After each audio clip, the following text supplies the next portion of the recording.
All right, hey, what's up, everybody? I'm Mike Lindsley, right here at Rosie's Corner, the official pizza shop of the ML Sports Platter. Make sure you get here for pizza, for wings. I just got an awesome Italian mix sandwich. I'm ready to eat that with one of the best pickles you'll get in town. Might even be the best, actually. And you can get your hot and cold subs. You can get your chicken salad. You can get just an array of amazing stuff. Pizza wing combos through the roof, of course, and awesome appetizers. Plus, they've got theme food during the week as well. Chicken and biscuits, their pork, their meatloaf, and of course Fish Friday with the mac and cheese or the coleslaw. Get here to Rosie's Corner, right off of Bartell Road in Brewerton on Route 11, just before the bridge. If you're in and around Central New York, it's the official pizza shop of the ML Sports Platter. I want to get into Bryce Harper and his debut time with the Philadelphia Phillies, and what he's going up against in Washington. He's the road warrior now, which is it's extremely hard to believe. I know he put out a post on Instagram today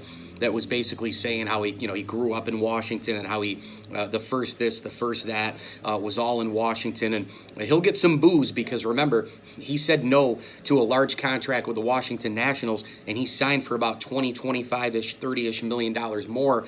Actually, I think it was 30 total million more with the Philadelphia Phillies. But what's crazy is the Phillies gave him more years as well.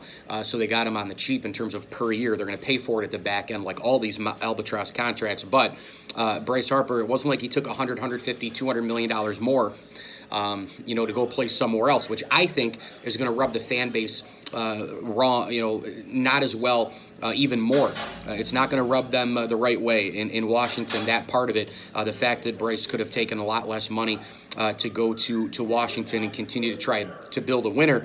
But as it is now, he's in Philadelphia, a place that I think, I don't want to say it's perfect for him. I don't know if it's really been perfect for anybody.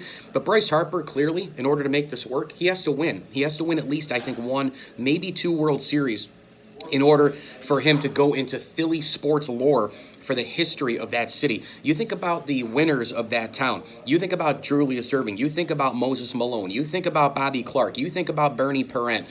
You think about all those guys and how they're revered in Philadelphia is because they won. Now, Donovan McNabb is arguably the greatest player, and he's certainly the best quarterback in Philadelphia Eagles history. But what do Eagles fans always say about him when you bring up Donovan McNabb? Oh, he was a pansy, he puked during the Super Bowl, blah, blah, blah, blah, blah.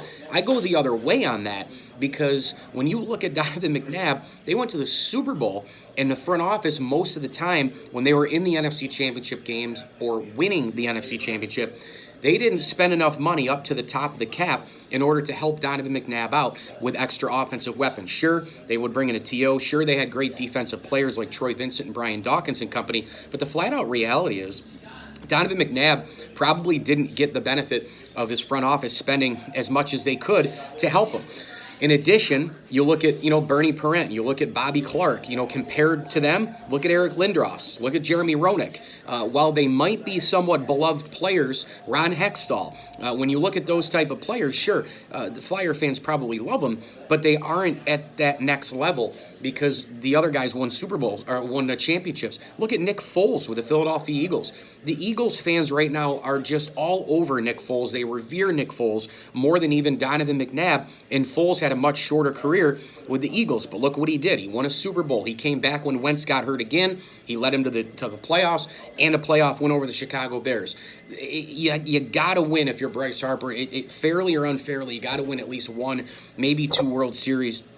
I think Philadelphia, and I read an article by Doug Glanville in The Athletic, which was fantastic, where he gives a lot of advice to Bryce Harper, and he just basically says, look, work hard, play hard, and get dirty. And that is so true of the Philadelphia sports fan. They love that blue-collar approach, but more than anything, just like any other town, it doesn't matter if it's New York or Dallas or Chicago or Houston or Tampa or LA or wherever, people love a winner. And Bryce Harper, in order to make this thing work in Philadelphia, in order to call it a real, true success, they have to win with him on the roster. Now, this year they've got an amazing chance to do it.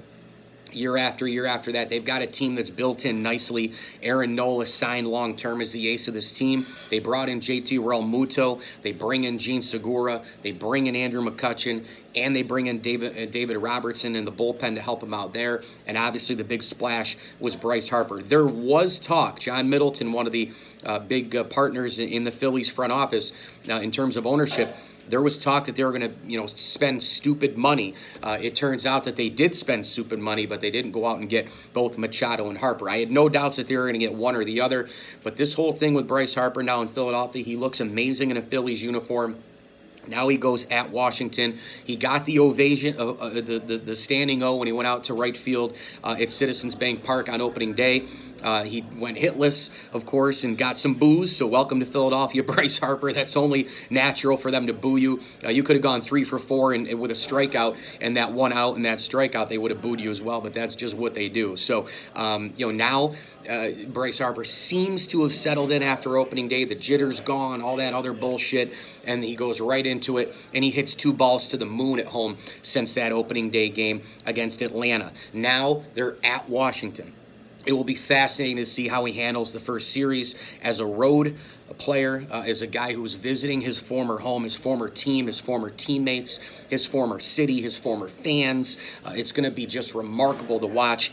I can't wait to see what unfolds in our nation's capital. But I think this Bryce Harper thing could work in Philadelphia. Ultimately, though, it's going to be about championships. It's going to be about winning divisions and winning pennants and being a very consistent contender with one of the players that's certainly one of the biggest, best in the game, and is the most recognizable face in baseball. Sure, Mike Trout's the best player, but there's no doubt that Bryce Harper is the most recognizable. And another thing to look at with this whole big picture type of a thing is, that's all you can pretty much want and ask for, right? I mean, if you're Bryce Harper, you want to be in contention every single year to win a championship. You want to just go back repeatedly to the postseason. You want to play that numbers game. Look at the San Antonio Spurs. The San Antonio Spurs, they built a dynasty, but within that dynasty, when they didn't win championships, they were still one of the top 3, 4 best teams in the NBA. They were still going into the postseason. They were still winning division championships. They were still contending for the Larry O'Brien trophy. And I think that's what the Phillies, in terms of this overall success rate of Bryce Harper, I think that's what they've got to have. I think they have to have this guy, be on championship teams, be on division winning teams, be on pennant winning teams. Even if he, let's say, wins 2 World Series in 13 years, right? But they win 4 or 5 pennants. They win 7 or 8 division titles, maybe even not that many, but, maybe 5-4-2 or 5 or 6-4-1. The tenure will probably be a success when you look back on it. But we've got a long way to go until then, and it seems as though Bryce Harper is starting to get comfortable in the city of brotherly love, which is not easy. I'm Mike Lindsley. Hit me on Twitter at Mike L Sports. It's 9 Minutes with me here on IGTV, YouTube, and on Facebook. Make sure you get here where I'm sitting, to Rosie's Corner. It's the official pizza shop of the ML Sports Platter. Pizza and wings, hot and cold subs.